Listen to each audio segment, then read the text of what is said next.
After weeks of wading through the claustrophobic density of the western woods, a stroke of luck befell Indigo in the form of a loud noise.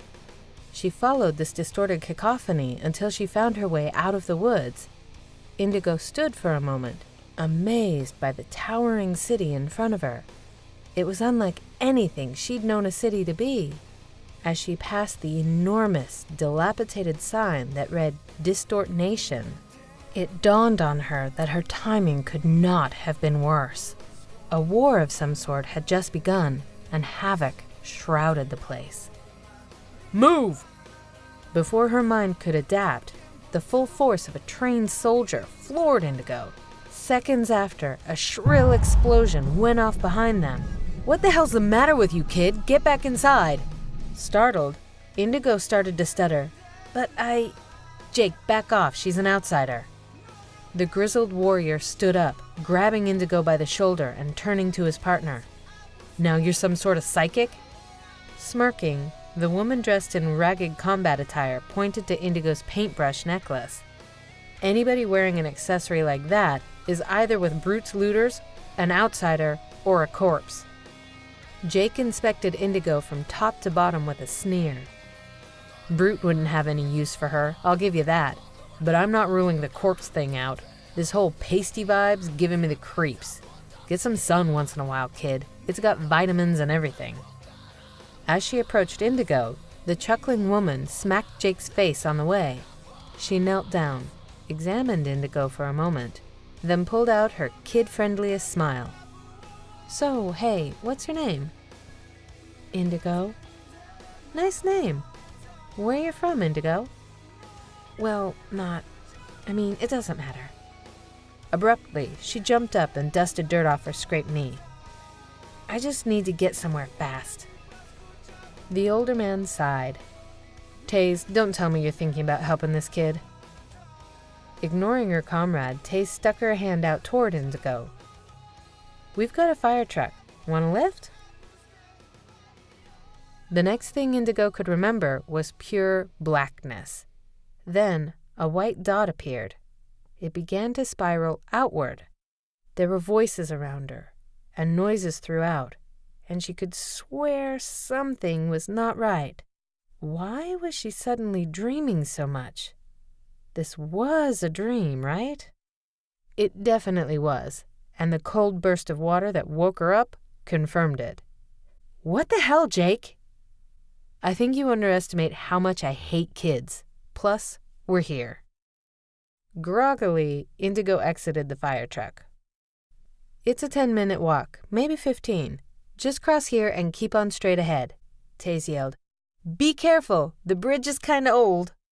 Indigo waved goodbye to her new friends and continued on her way. The supposed double-digit minute stroll felt more like short seconds to her.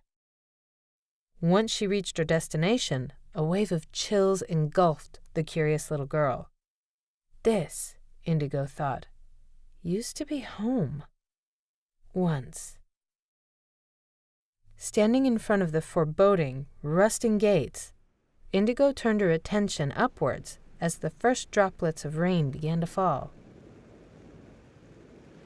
A few moments later, the clouds ripped open and unleashed a merciless downpour, pelting the ground around and everything else in its way with uncommon ferocity.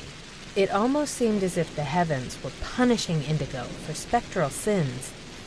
But for some reason, she could feel an odd sort of comfort welling up inside. So she stood there, still, silent, letting the sky speak, and her black hoodie sponge up every last bit of water it could contain. She closed her eyes as a feeble smile formed on her face. Through the racket of a thrashing torrent and spasmodic thunderclaps, Indigo could swear she could hear a faint wisp of dulcet tones, delicate and soft, but persistent.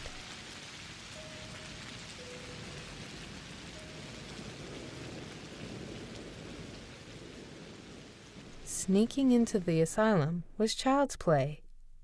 Ravenview had seen better days after all, and security wasn't much of a priority anymore. Or at least, that's what it seemed like. It didn't take long to find Dr. J. Anderson's office either. Everything was still in the same place it had been when she left. The office was also, surprise, surprise, pretty much the same, except for the currently absent doctor. Indigo couldn't remember ever seeing that office empty, or any part of the asylum for that matter. Surreal. With a sigh, she plopped herself onto the couch. Were those spots on the ceiling always there? And are they all in different colors? How odd, she thought. A pattern, perhaps? How many are there, even? There's that blue one way off in the corner. 2 marble-shaped blots across from it. Fuchsia cornflakes peppered 5 clicks east of Burnt Autumn, Tasmania. The cartoon, not the country. A gray piglet trying to handstand, or somersault, very slowly. 5 colored spots, and 6 seconds later, Indigo was snoring like a buzzsaw. The poor girl slept so deeply that she had no idea a shadow had begun looming over her. It took quite a few taps on the shoulder for her to even open her eyes. Huh? What? Dr. A! Indigo! Indigo leapt up and hugged the doctor, which he probably could have done without because now his clothes were all wet. But if that annoyed him, he hid it extremely well. I was so worried. I mean, after the few months, I guess I knew you were all right. I just hoped you would reach out, at least to let me know for sure you were okay. Sorry, Dr. A. I just started running and, all I could see was a life away from the bad men. Didn't have time for any of the good memories. This tiny noggin's funny like that. With a smile, the doctor patted Indigo on the head. No worries, kiddo. I understand. How are you doing now, though? I've been good, for the most part, I guess. I've taken up a new hobby, which has been fun. Yeah. Indigo gripped her necklace reflexively, rubbed the brush with her fingers. That's nice. Yeah. What about you, Dr. A? Same old. Work all day, every day. It just hasn't been the same here without you. And I haven't been the same without here. But that's for the best, I guess. Where is everybody, though? I haven't seen any of the old staff. Oh, things change. Long story. But hey, what brings you here now, though? In less than an instant, Indigo's demeanor plummeted. I don't know where they are. They? The colors that speak to me. She dropped her gaze to the floor. The doctor quickly followed suit, and the conversation slipped into somberness. Oh, how long has it been? No idea. Weeks? Months? Oh, wow. Do you have any idea why? No, but I think it started when the new one showed up. Dr. Anderson froze up. What? What new one? I don't know. I've never seen him before, and I think he's the color I can't see. He sounds scary, not at all like the others. But he only comes to me when I sleep. And ever since he showed up, it's been too quiet. I can't find them, and I have no idea where they went. What did this new one say to you? Lots of rambly stuff, I guess, but mostly that I was ignoring something. Dr. Anderson grew silent. Something about the story must have struck a chord with him, because for one sharp moment, all expression drained from his face. With a slow, deep breath, he closed his eyes and ran his hand over his face. Dr. A? You okay? The doctor sighed. Some part of him knew that this day would come. Doesn't it always? Indigo, do you remember what happened? The day you were brought in for the first time, I mean. That day in the field. Indigo whispered. No. Your parents never told you?